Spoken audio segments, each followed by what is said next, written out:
Hello guys, today I'm going to talk about the processes that I went through in order to develop my confidence in social situations, the processes that you can also apply in your day-to-day life.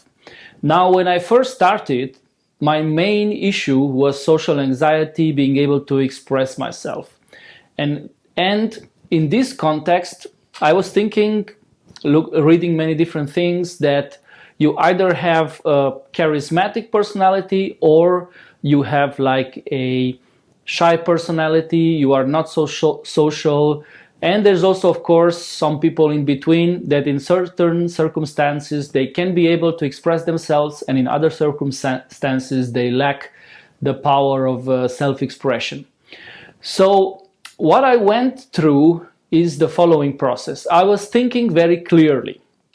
What do people mean when they say somebody has a charismatic personality? What do people mean when somebody say that somebody is shy or doesn't have a charismatic personality, or it has the charisma of a wood board?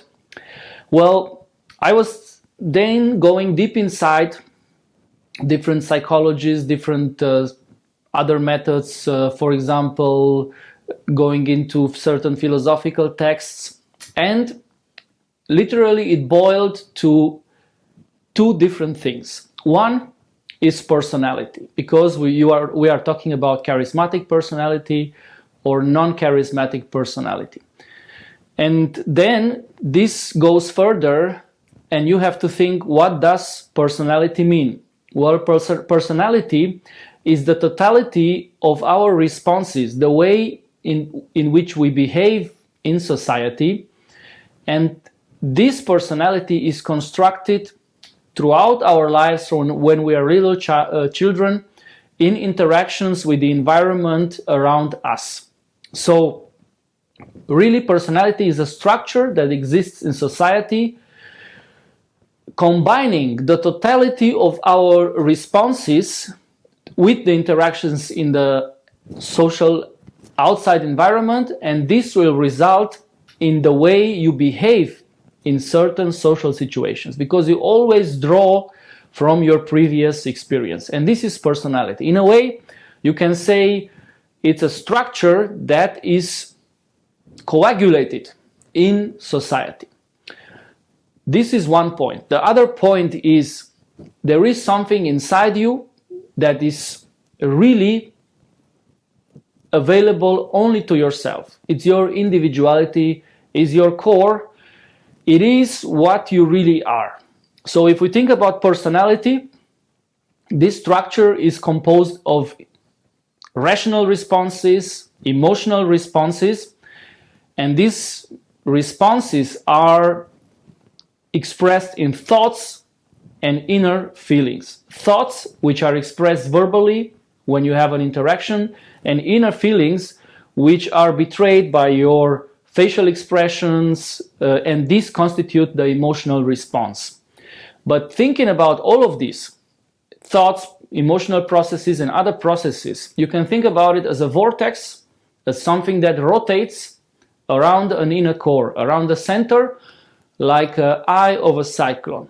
And depending on the situations in which we are involved, we can identify with different thoughts and different emotions responding to the external social environment, interaction or pressure or whatever situations we are in.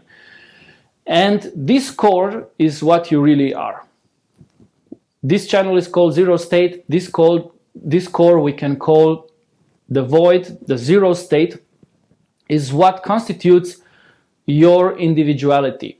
And every person has a core, an inner core, which is undisturbed, unperturbed of the fake structure, if you can call it, or the structure that you acquire in social interactions.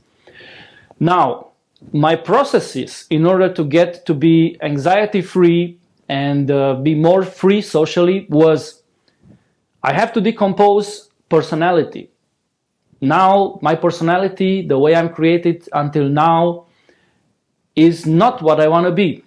Again, this is a fake structure, but the way I will work in my day-to-day life is in two different ways. One way is work on the inner, trying to get in the inner core, in the zero state, because this is what I really am. And going into the zero state will allow you in the social interaction to observe more emotions like anxiety, joy, or other emotions. And when you, for example, notice anxiety, it will be much more easy to handle this. So I picked two different ways of working with myself. Working on the inner, and this meant meditation, different other techniques, psychological techniques like the zero-state techniques that I mentioned before, with the empty chair technique or the stop techniques from George Ivanovich Gurdjieff.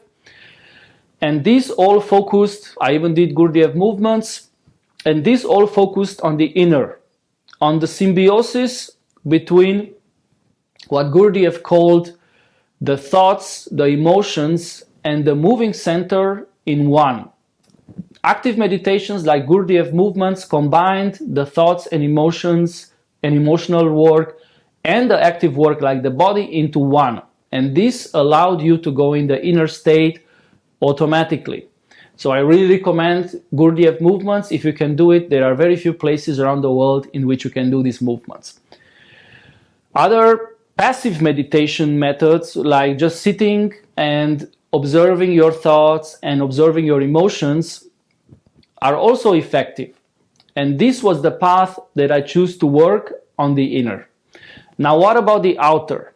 The outer are other methods, because the outer involves interactions in the social environment, of course, drawing from your power of the passive methods like meditations or active meditation methods like the Gurdjieff movements, and you go into the real world, into the society, and in situations where you before were anxious, you are trying to be more observant, you are trying to go beyond anxiety, by observing anxiety, distancing yourself from it, doing the action that you had to do in spite of this anxiety, and this of course comes slowly, but literally work in the social environment means throwing yourself in situations in which before anxiety was stopping you to work, and throwing yourself in these situations, overcoming anxiety, getting a release of dopamine or other hormones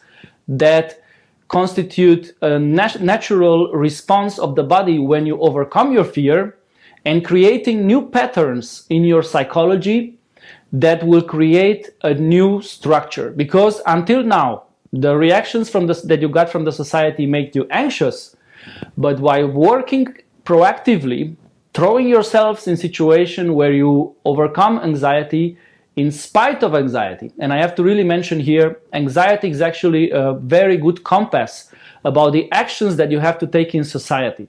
So this is very important. Wherever you feel that you're anxious, slowly you have to put yourself in situations in which you do the action that anxiety points you to. So anxiety here is also a tool for you to work proactively to overcome these emotions and become more charismatic.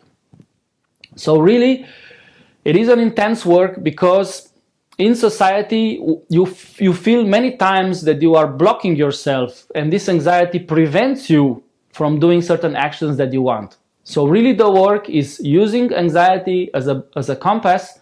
You are slowly engaging yourself in different actions that make you overcome the anxiety and break through by rewiring your psychology to different situations that will constitute your new personality in which you overcome this negative state. So this is the active way work in society, and I really worked a lot on this for 7 years, having different interactions, putting myself out there in different very difficult social situations. And this constitutes the other part of the work, which is also very important and very difficult. Here you can approach it in two different ways. There is a incremental way in which you start slowly with this. If you put your anxiety from 1 to 10, you start with number 1 anxiety situations and go all the way to 10. Or you can reverse, you can throw yourself in the most difficult situation that you see, and this is a 10, and this is more of a shock therapy to your system. But the higher the fear, the better the reward, the better the dopamine spike, and the better reconstruction that you will have, the results will be quicker. But not everybody is for the shock therapy. So I really recommend to divide these processes in two and look at the passive methods that I'm doing here, the meditation techniques, and I will also talk about some methods that you can use in society. So that's it, guys. That's it for now. Thank you very much. See you in the next video.